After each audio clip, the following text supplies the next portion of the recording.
So, I mean, we've got another deadline looming, believe it or not, in 9 days. They might shut down the government again. Have we gotten that out of our system? Because I think a lot of Americans are saying, well, can't you people just figure out how to keep the government going?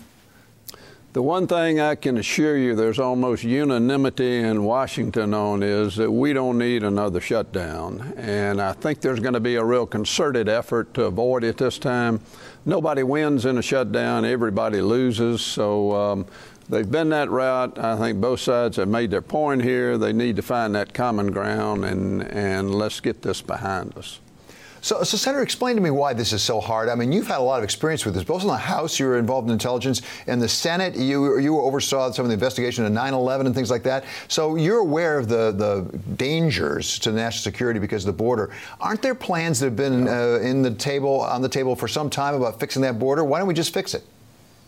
Well, we had the opportunity back in, 2007 and again in 2010-11 timeframe, and we couldn't quite get it over the hump from a comprehensive immigration reform standpoint. Here, the issues are a little narrower. They're trying to focus on what it does take from a border security standpoint, which I think is good. Trying to enact overall comprehensive immigration in the next 9 days is not going to happen. But hopefully they can agree that here's what it's going to take money-wise, here's what it's going to take technology-wise as well as physically-wise to make the border more secure than what it is today. It is a very porous border. It does create some very dangerous situations in the on the domestic side of the United States. So it needs to be done in the right way, and there needs to be common ground between Pelosi's side and Trump's side that these negotiators hopefully are going to find.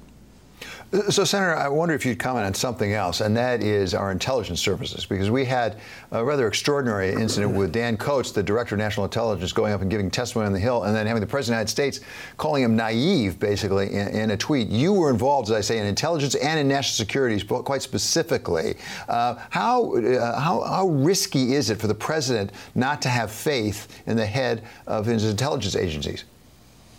I listened to Dan's testimony as well as Gina Haspel from the CIA, Chris Wray from the FBI, and General Nakasone from the NSA the other day, and I still am very much involved in the intelligence world, and I thought they laid out a very clear, albeit dangerous picture of the intelligence of the terrorism around the world today.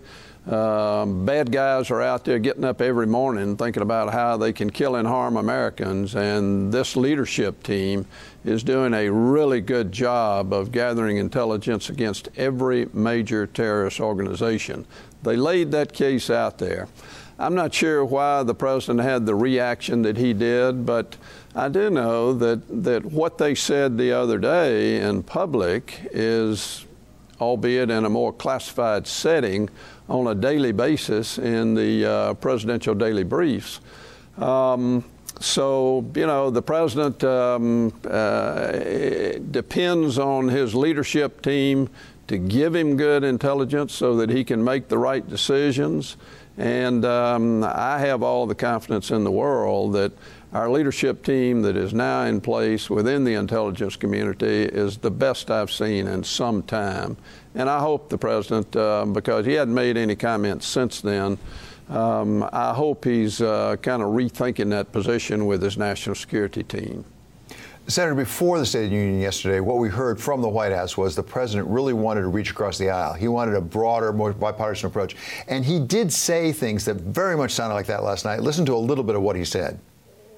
We must reject the politics of revenge, resistance, and retribution, and embrace the boundless potential of cooperation, compromise, and the common good. So it's hard to disagree with that sentiment, that's for sure. What are the prospects of it? You've served in Washington. You know how it works. I'm sure it's changed since you first went to Washington. What are the prospects of actually coming to terms on some compromises in Washington today? Compromise, unfortunately, David, has become a four-letter word within the halls of Congress, and that's never been the case before. Congress has always operated on coming to a compromise that may require a change in numbers and not require you to compromise your principles. And I would hope we can return to that. Is it going to be easy? Absolutely not. You've got more hard right and hard left folks in both houses of Congress today than we've probably ever had. And there's some people who don't want to do anything. And that was part of my frustration, one of the reasons that I decided it was time to come back to Georgia, because there are reasonable compromises that can be made to solve the current problem. We've got a problem of the debt out there that is a huge issue, and it's only getting, we're only getting ourselves deeper and deeper in debt today, and nobody's focused on that. And the right focus should be some kind of compromise there. But it's not going to be easy. It's going to be very difficult going forward. But the conference committee that's working now has a real opportunity to show leadership on both sides of the aisle and in both houses of Congress. And if they will do this right, I think it'll be a huge step in the right direction. We'll see more positive things done over the next couple of years. So in a nutshell, and this is a longer question, but I still would love your thought briefly.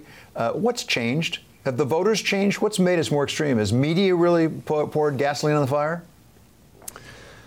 Certainly the media has had a huge impact. We're here today on a 24/7 show, or network, and that has changed the dynamics of everyday life, not just politics.